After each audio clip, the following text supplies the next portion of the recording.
الله أكبر الله أكبر الله أكبر الله أكبر الله أكبر الله أكبر الله أكبر الله أكبر الله أكبر الله أكبر كبيرا الحمد لله كثيرا وسبحان الله بكرة وأصيلا لا إله إلا الله والله أكبر الله أكبر ولله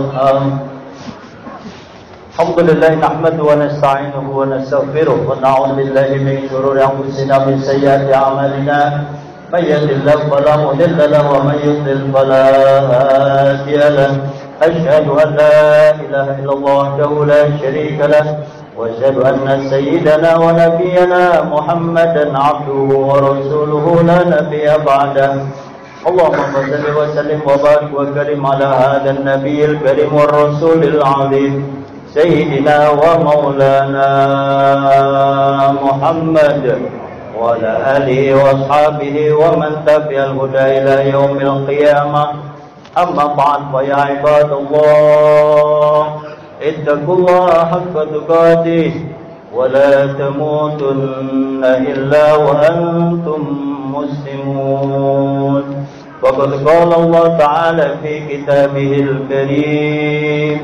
أعوذ بالله من الشيطان الرجيم بسم الله الرحمن الرحيم وأذن في الناس بالحج يأتوك رجالا وعلى كل ضامر يأتين من كل فج عميق ليشهدوا منافع لهم ويذكروا اسم الله في أيام معلومات على ما رزقهم من بهيمة الأنعام وكلوا منها وأطعموا البائس الفقير وقال رسول الله صلى الله عليه وآله وسلم الحج المبرور ليس له الجزاء إلا الجنة صدق الله وصدق رسوله Ma'asyiral muslimin wal muslimat, sidang salat Idul Adha yang sama-sama dimuliakan Allah Subhanahu wa taala. Bersyukur kita alhamdulillah kesempatan yang mulia ini bisa hadir di masjid yang sama-sama kita hormati, kita cintai karena Allah Subhanahu wa taala. Pelaksanaan ibadah salat Idul Adha berjalan dengan sukses dan lancar insyaallah. Kita sama-sama hari yang sangat agung ini akan memuliakan sebuah hari raya yang sangat besar. Sedunia sama, persoalan perbedaan waktu itu adalah perbedaan pandangan, dan itu kita saling menghormati dalam konteks kehidupan kita yang ada di Indonesia. Bersyukur saudara, iman dan takwa kita kuat. Sebagai bukti kekuatan iman dan takwa kita itu adalah menjalankan ibadah salat Idul Adha. Dan kita menjalankan ibadah kurban sebagai perintah subhanallah syariat dari Kanjeng Nabi Ibrahim alaihissalam. Karenanya saudara, peningkatan kualitas takwa kita kepada Allah Subhanahu wa taala harus diwujudkan dengan aplikasi berkurban di hari raya yang mulia ini. Allahu akbar, Allahu akbar, Allahu akbar walillahil hamd. Salawat dan salam kita sampaikan ke baginda Rasulullah sallallahu alaihi wasallam, dan beliaulah yang memberikan contoh bagaimana pelaksanaan Idul Kurban dan bagaimana pelaksanaan ibadah haji yang saat ini umat Islam sedunia subhanallah walhamdulillah wala ilaha illallah wallahu akbar, jutaan manusia berkumpul di Arab Saudi saudara.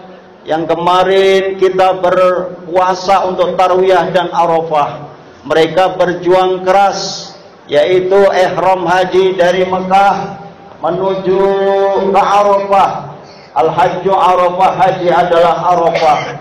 Ketika mereka berihram labbaik Allahumma hajjan nawaitul hajja wa ahramtu bihi lillahi ta'ala, berangkatlah mereka dari Mekah ke satu tempat strategis bernama Arafah, dan disitulah subhanallah umat Islam sedunia berzikir, bertakaruf kepada Allah, dan juga bermuhasabah.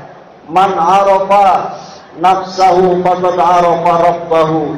Siapa yang mengerti jati dirinya, mengerti nafsunya, mengerti dosa-dosanya, faqad arafa rabbahu, dia akan mengenal kepada Tuhannya. Nah, disitulah dari mana dia diciptakan, kemana dia akan pergi, untuk apa diciptakan di dunia itu. Dan di situ di padang Arafah mereka sholat jamaah, dan terakhir diwujudkan dengan khutbah wukuf, yang mendengarkan khutbah. Dan di masing-masing umat Islam yang ada di sana tentu bukan lepas daripada ujian. Ujiannya sangat besar, saudara. Karenanya ujian demi ujian itu sesungguhnya pernah dialami oleh Kanjeng Nabi Ibrahim alaihissalam, karena beliaulah yang memberikan contoh tersebut.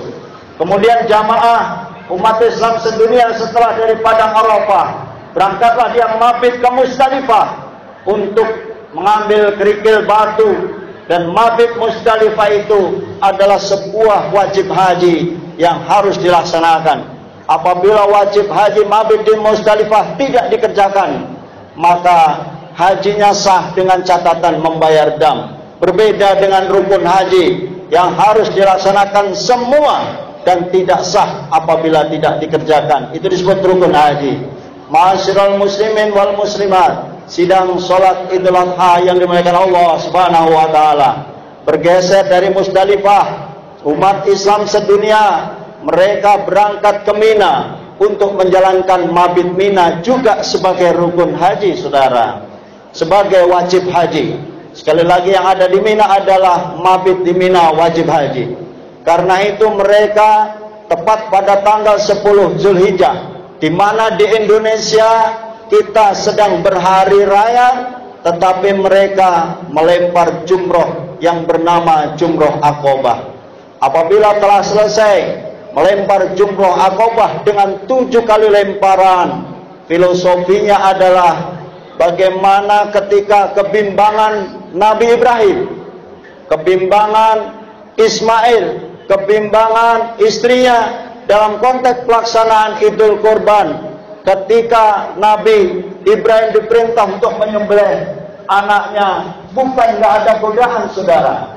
Kenapa? Karena setan selalu menggoda, membuat keraguan-keraguan Nabi Ibrahim. Apa benar ini perintah Allah?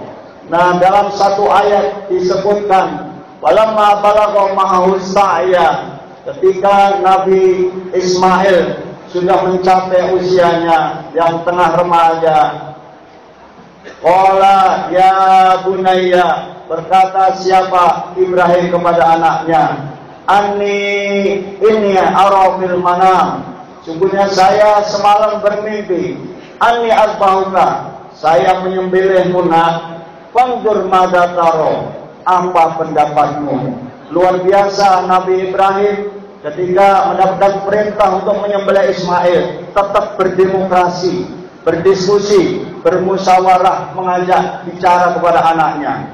Kemudian Ismail, karena memang anak yang sangat soleh, ya abadi, wahai ayahku. Jadi ada panggilan ya bunaya dan panggilan ya abadi. Subhanallah, ini balaghah yang luar biasa. Ya bunaya, anakku yang paling saya sayangi, yang paling kucintai. Kemudian dijawab juga ya abadi, wahai ayahku yang paling kucintai. If'al ma tu'mar, kerjakanlah perintah Allah. Kalau memang ini mimpi adalah perintah Allah, insyaallah satajiduni insyaallah minas sabirin. Engkau akan dapati aku ayah, insyaallah Ismail akan sabar ketika engkau potong leher saya dalam rangka taqarruban menjalankan perintah Allah Subhanahu wa taala. Subhanallah, Allah Maha Suci. Allah tidak pernah berbuat zalim kepada hambanya. Kemudian wanadaina wa ya Ibrahim, ketika Nabi Ibrahim sudah berpasrah diri, Ismail sudah menyerah, siap untuk dikorbankan. Wanadaina ya Ibrahim, kemudian kami panggil wahai Ibrahim, qad saddaqta ru'ya, engkau telah membenarkan mimpi tersebut. Artinya Nabi Ibrahim sudah pasrah, sudah berserah diri kepada Allah. Ismail pun siap untuk disembelih. tetapi Allah punya kehendak lain. Inna kadzalika najzil muhsinin. Kami akan berikan balasan orang-orang yang berbuat ihsan. Wa fadainahu bidzibhin adzim. Kemudian dengan penyembelihan Nabi Ismail itu diganti dengan penyembelihan kibas atau domba yang sangat agung, yang sangat besar, yang sangat berkualitas. Kalau ibarat sapi dan kambing adalah kambing yang berkualitas. Inna hadza la bala'ul mubin. Memang ini adalah ujian yang sangat nyata. Kaum muslimin muslimat, Allahu Akbar, Allahu Akbar, walillahil hamd. Luar biasa ujian yang diberikan kepada Nabi Ibrahim AS. Salah satu anak, beliau nikah sudah lama banget. Bisa dibayangkan pengen punya anak, sekalinya punya anak, disuruh untuk memotong anaknya. Nah, kita semua jamaah Indonesia, jamaah muslimin muslimat dimanapun berada, sesungguhnya perintahnya bukan untuk memotong anaknya, bukan untuk memotong keluarganya, tetapi kita hanya disuruh memotong hewan sembelihan kurban. Itu pun sebagian di antara kita merasa berat. Padahal jelas inna a'tainakal kautsar, telah memberikan nikmat kepadamu yang banyak, nikmat yang tidak terhitung. Wa bi ayyi ala'i rabbikuma tukadziban, hitung aja sendiri, kagak sanggup kita ngitung nikmat Allah. Mobil ada, rumah ada, istri ada, keluarga ada, investasi ada, ATM banyak, dan investasi yang lain-lainnya. Fasholli li rabbika wanharnya yang sangat berat. Mereka rata-rata fashollinya menjalankan, sholatnya dia ikut sholat. Fasholli dalam konteks ini adalah sholat Idul Adha. Wanhar dalam konteks ini adalah sembelihlah hewan kurban. Saudara, kalau Nabi Ibrahim saja diperintahkan menyembelih manusia, anak kesayangannya, kita disuruh menyembelih Ismail dalam konteks keduniaan. Ismail harta, Ismail bisa berupa mobil, pangkat, derajat, kekayaan, investasi, ATM, keuangan yang kita miliki untuk dibelikan seekor kambing, bahkan sapi, itu pun kita tidak mau berkorban. Padahal jelas fi'il ini adalah fi'il amar, fasholli fi'il amar, wanhar fi'il amar, sholatlah Idul Adha, dan juga sembelihlah kurban. Lengkap kalau kita udah sholat Idul Adha begini, selesai sholat kita menyembelih kurban. Saudara, masih banyak kesempatan yang luar biasa. Bukan hari ini kalau Anda masih ragu berpikir. Keraguan itu pernah dilakukan oleh Nabi Ibrahim. Maka dia ngambil batu di Muzdalifah. Bismillahirrahmanirrahim. Rajmal lisyayatin waridhar rahman. Rajmal lisyayatin, terkutuklah kau setan. Waridhar rahman, kita hanya mencari ridha Allah. Jadi korban itu mencari ridha Allah, saudara. Setannya dilempar dengan 7 kali batu. Saat ini sama sesungguhnya. Setan kadang tidak nampak di depan kita. Yang sesungguhnya yuwaswisu fi sudurinas, korban atau kagak tahun ini. Itu godaan, saudara. Minimal sekali satu rumah, 1 ekor. Syukur-syukur semua berkorban. Ini masyarakat kita, ibu, kesadaran untuk berkorban ini tidak sebanding dengan pengorbanan Nabiullah Khalilullah Ibrahim alaihissalam, saudara. Allahu Akbar walillahil hamd. Allah Maha Besar, segala puji bagi Allah, saudara. Kekuatan yang ada di umat Islam, terutama Indonesia, menunggu antrian haji 25 tahun ketika dia sudah mendaftar haji. Ini juga menandakan umat Islam Indonesia sesungguhnya sangat kaya raya. Haji pun berbondong-bondong, pengen berangkat haji cepat, tetapi menunggu antrian. Nah, saudara, kalau kita daftar haji bisa, apalah artinya seekor kambing. Besok masih 11 Zulhijjah, saudara, hari Tasyrik, yang dimana di sana lempar jumroh Ula Wusta Aqobah. Ula Wusta Aqobah melambangkan Nabi Ibrahim, Ismail, dan Siti Hajar melempar setan.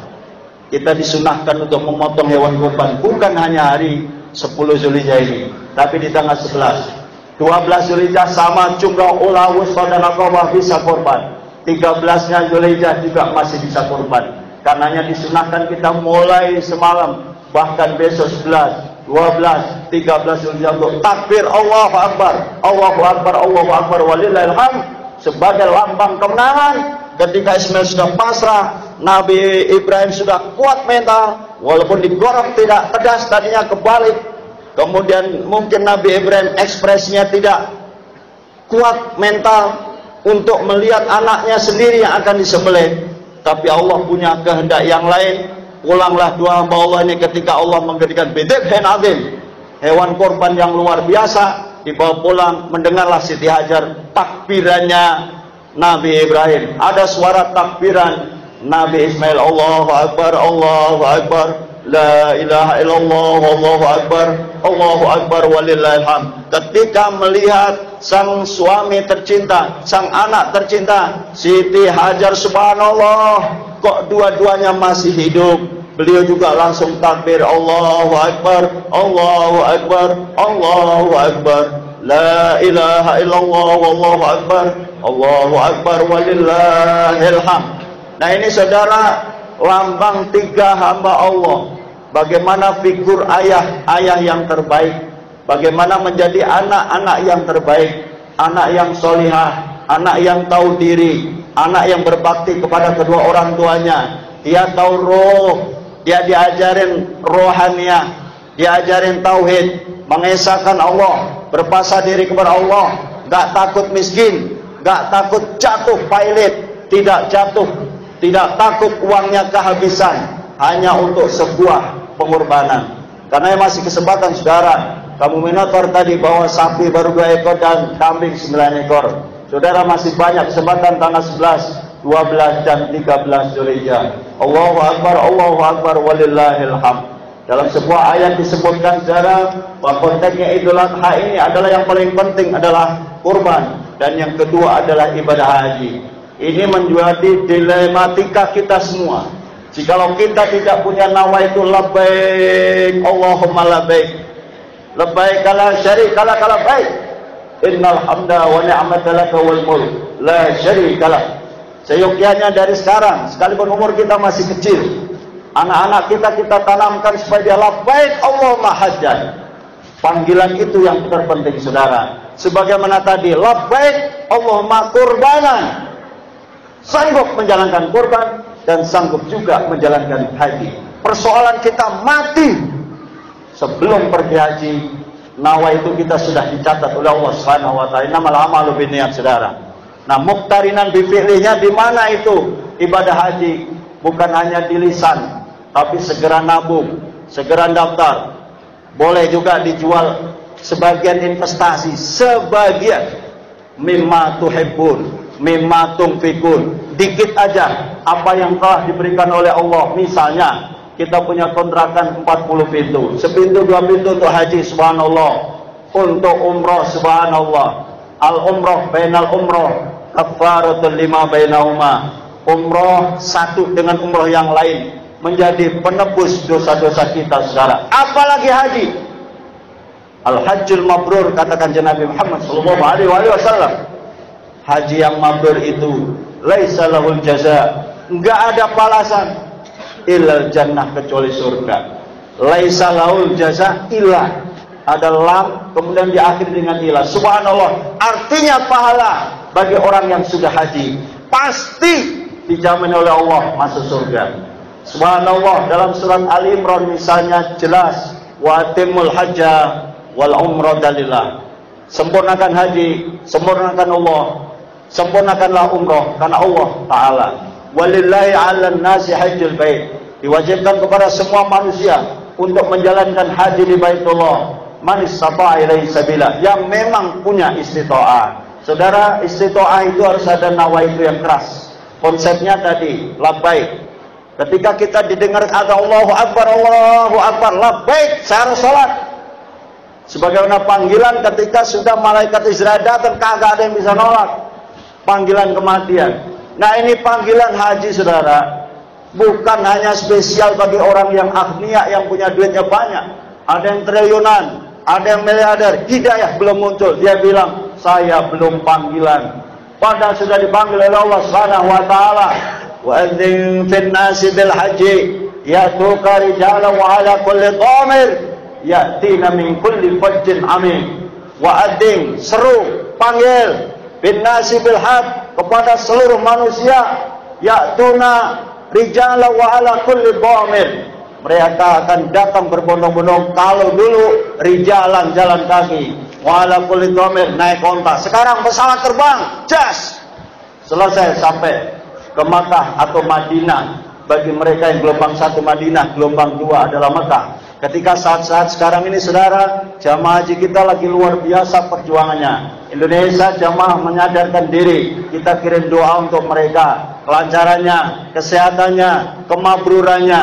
Bahkan setelah Mina, yang ngambil nafar awal di tanggal 12 kembali ke Mekah untuk melaksanakan tawaf ifadah, tawaf rukun haji. Habis tawaf ifadah, sa'i, Safa dan Marwah. Habis itu tahallul, selesailah tahallul sani alias hajinya sudah rabi. Saudara, umat Islam dimanapun berada, semua mencintai ibadah haji. Di satu negara saudara, antrinya 100 tahun, ada yang 50 tahun. Indonesia yang terlama adalah 35 tahun di provinsi tertentu. Di ibu kota Jakarta 25 tahun. Karenanya fastabiqul khairat, kita semua fatazawwadu, siap-siap bekal. Bekal yang ada dua, ada maliyah, ada takwa. Maliyah jelas amwal, sama kayak hewan korban. Gak punya duit, ya gak motong gak apa-apa.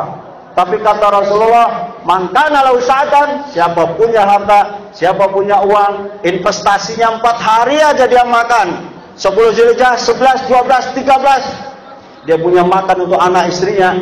Kemudian dia tidak melakukan falam yubahi, dia tidak berkorban. Fala yaqrabanna musallana, gak usah deket-deket tempat sholat kami. Itu sebenarnya sindiran keras dari Rasulullah SAW. Mudah-mudahan kita diberikan kesadaran untuk setiap tahun selalu berorientasi. Mudah-mudahan kuantitas dari Masjid Baitul Salam yang akan meningkat. Jumlah umat kita yang ribuan, tinggal menunggu kesadaran. Saudara, berkorban jangan sendiri-sendiri, kolektif lebih baik, dikoordinir oleh sebuah panitia. Sehingga ada dulatan baina muslimin, dunatan bainal fuqara, supaya muter harta ini. Satu RT ini dapat, RT yang lain nggak dapat. Tapi kalau ada panitia, insya Allah tertib, semua akan kebagian. Rahmatan lil alamin, umat Islam di situ. Korban itu adalah wujud syukur kita. Banyak banget nikmat Allah. Yakin saja wa idza'ana rabbukum la in syakartum la azidannakum wa la in kafartum inna adzabi lasyadid. Ayatnya jelas. Kau usah takut jatuh miskin, malah akan ditambah oleh Allah Subhanahu wa taala. Dan ketika kita takut jatuh miskin itu, kita pasti tidak sadar bahwa besok pagi, lusa, tahun depan, ketemukah kita dengan bulan seperti ini? Ketemukah kita tahun seperti ini? Ketemukah kita dengan satu hari yang luar biasa? Dosa-dosa kita diampuni oleh Allah Subhanahu wa taala. Tarwiyah saja setahun dosa kita. Puasa Arafah kita 2 tahun. Dosa yang kemarin dan dosa yang kena, subhanallah. Sesungguhnya ini adalah hari yang luar biasa. Kita bersyukur pada Allah, dosa-dosa kita diampuni oleh Allah Subhanahu wa taala. Kalau ini dibawa ke Idul Fitri, sesungguhnya saudara, kayaumin waladathu ummuh. Kita bebas dari segala dosa. Tinggal kita merawat ketakwaan dan keimanan kita. Insya Allah punya visi misi yang jelas. Ingin berhaji di Makkatul Mukarramah dan juga ingin kurban istiqomah setiap tahunnya. Amin ya rabbal alamin. Barakallahu li wa lakum fil Qur'anil azim wa nafa'ani wa iyyakum bima